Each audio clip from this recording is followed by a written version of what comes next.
dito ang tinatawag ng Fame of Pinoy lang. Kasi ano, malalaman dito kung lalo siyang kailangan ngayon. Bago yan, ay isang kaalaman lang tungkol sa kanyang buhay simula ng pagkabata hanggang sa kung ano ang nabay niya ngayon na siguradong hahangat ka sa kanyang pagkakataon.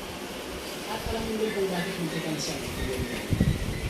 Kaya bago natin ipapatuloy ang video higala, kapag gusto mong like ang ng video, i-click lang po ang subscribe button at ang notification.